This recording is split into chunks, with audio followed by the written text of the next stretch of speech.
Hi friends, तर आज आपण बघणार आहोत कांद्याची पातेची भाजी किंवा कांद्याची पात जी असते त्याची भाजी करतात. तर ती रेसिपी मी छोट्या 2 पेंड्या बाजारातून आणलेल्या होत्या आणि कोवळ्या होत्या. एकदम काळी अशी भाजी होती, हिरवीगार काळपट अशी. तर बघू शकता मी तर पेंड्या सोडल्या आणि म्हटलं तर चिरावी. तर ते छोटे कांदे होते.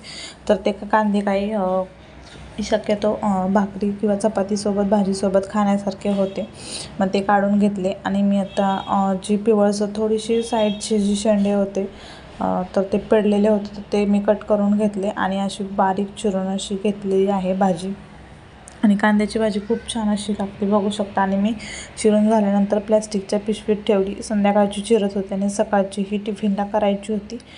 तर म्हटलं आणि अशी सकाळचा पण खूप टाईम असा जातो, तर संध्याकाळची जर अशी चिरून वगैरे प्लॅस्टिकच्या कॅरीबॅगमध्ये जर ठेवली तर आहे तशीच टवटवीत राहते. आणि बघू शकता दुसऱ्या दिवशी पण सकाळी ती जशी होती अगोदर तशीच राहिलेली होती. अशीच जर ठेवली तर ती काळी पडते किंवा मग ती सुकून जाते. तर मी तर चाळणीत घेतलेली होती आणि स्वच्छ अशी धुतलेली पण होती 2 ते 3 पाण्याने, जेणेकरून त्याचा जो थोडासा तिखटसरपणा असतात तर तो निघून जाईल. आणि इथं लसूण सोलत होते, लसूण चिरत होते, कारण तो ओला लसूण होता आणि ओला लसूण पटकन सोलला जात नाही. तर मी त्यासाठी तो चिरून घेत होती, जेणेकरून त्याचे जर मधून जर असा आडवा चिरला तर त्याच्या कडा मोकळ्या होतात आणि पटकन असं सोलून होतो. तर माझा इथं लसूण पण सोलून झालेला होता आणि जिरे टाकलेली होती मी आणि हिरव्या मिरच्या. तर कोणी लाल तिखटाची भाजी करते किंवा कोणी हिरव्या मिरचीची, पण शक्यतो पालेभाज्या या मी हिरव्या मिरचीच्याच करते.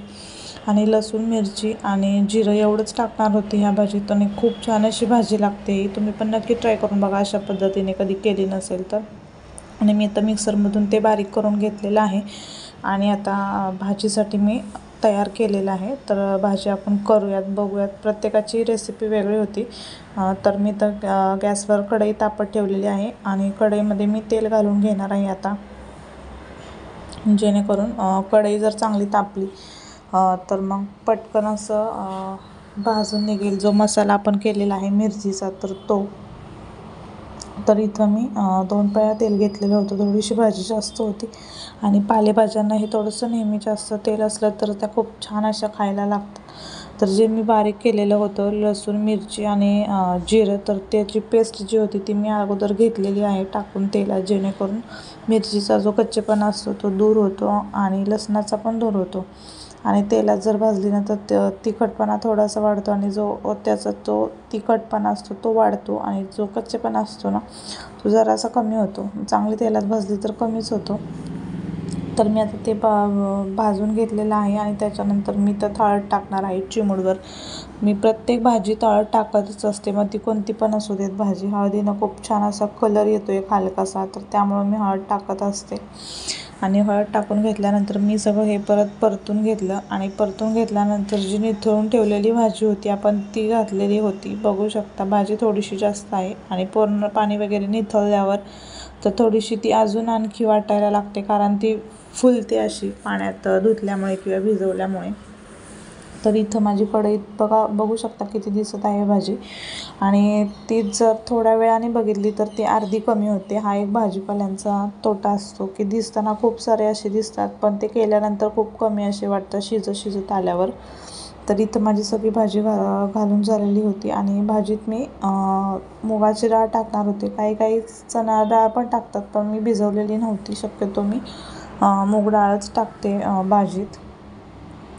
तर अगोदर भिजत वगैरे घालत नाही, कारण अगोदर जर भिजत घातली तर खूप असं जास्त शिजते. त्यामुळं मी डायरेक्ट टाकते. डायरेक्ट पण ती शिजून निघते 10 ते 15 मिनटामध्ये, भाजीच्याच टायमिंगमध्ये ती शिजून निघते.